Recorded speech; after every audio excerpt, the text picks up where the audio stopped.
Okay, if you're still applying to jobs one by one, manually, you're wasting hours. Let me show you how to get Perplexity to do that search for you using your actual resume in one prompt. Head over to perplexity.ai. Right inside the search bar, there's a small attach icon. Click that. Upload your resume as a PDF. Mine's just one page. Once it's attached, you'll see it pop up right above the bar. That's your confirmation is locked in. Now here's the part that actually matters, the prompt.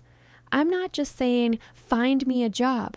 I'm telling it the exact role, the location, how recent the posting needs to be, and which sites to search. LinkedIn, Indeed, company pages.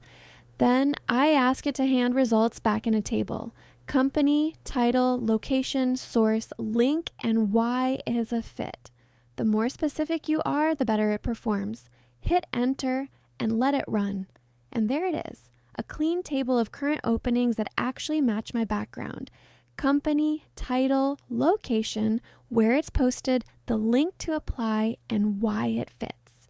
That's a whole afternoon of job board scrolling done in under a minute. That's the whole trick. Swap in your own resume, paste this prompt, and let Perplexity go hunt for jobs instead of you.